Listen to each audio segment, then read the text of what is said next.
Reproduction in the human species. What do you think when you hear that term?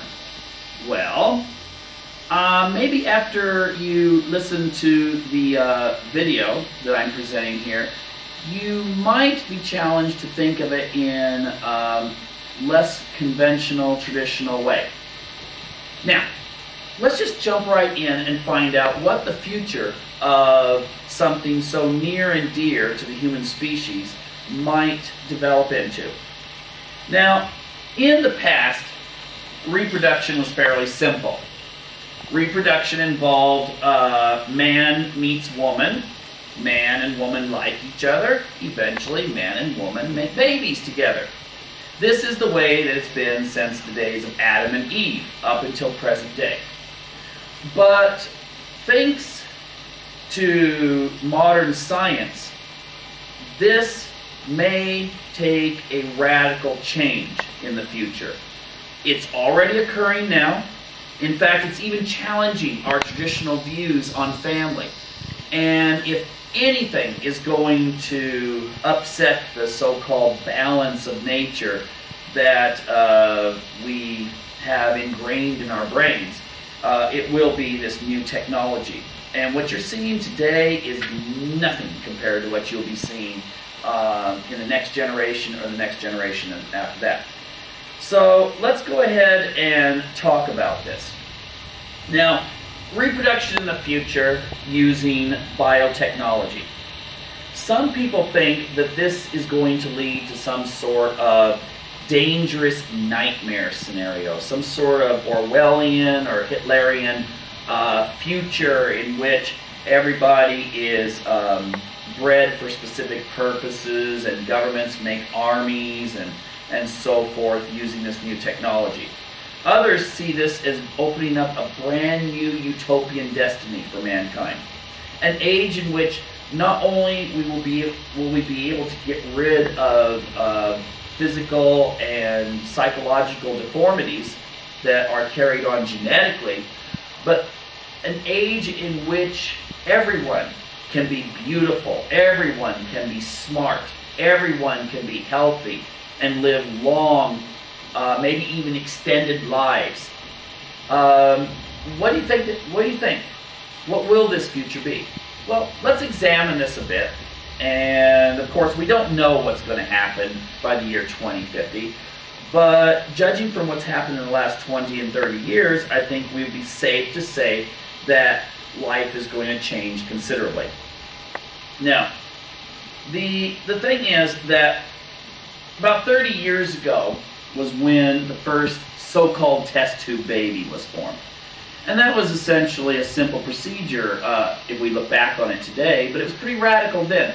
And what it involved was basically just having fertilization, an egg and a sperm, take place outside of the mother's body. And since then, there's been a couple million babies born using this technique. Now, up until this time period, the demand for these services has been from couples that are having problems with their fertility, or from couples in which the man is found to be sterile and needs to have donor sperm, in which they do IVF inseminations, and also single career women and lesbians wishing to have families when they can't find that Mr. Right. Now, the thing is, as this has occurred, this has already changed the way that we see families.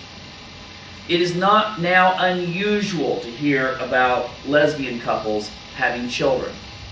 A few years back, that would have been considered pretty on the fringe, and now it's more mainstream.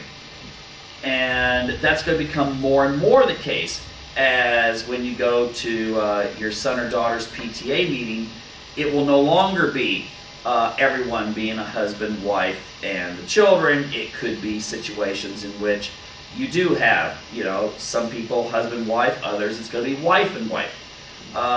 So that will gain more acceptance, and the technology will gain more acceptance. And you will probably see, especially since there's a lot of forces marshaled against traditional marriage today. You will see more and more single women who, when they reach their mid-30s and suddenly think, oh my gosh, am I going to get a husband? Am I going to be able to have a family?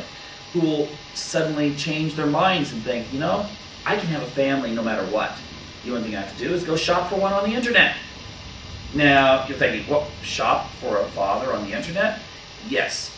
There are many, many sperm banks on the internet today in which you can sign up for these, and then you can go through and choose just the right guy who has the characteristics you're looking for. Looking for a guy who's 5'11" with blonde hair, brown eyes, and is good at sports and has aptitudes in math and music, I'm sure you'd find him within 5 minutes if you go through one of these registries. Want a 6'2" guy with red hair who has a medical degree and also is into extreme sports? Yeah, you're going to find him too, amongst many thousands of donors out there. And now we're starting to see more and more women donating eggs as well. So couples in which the woman is sterile.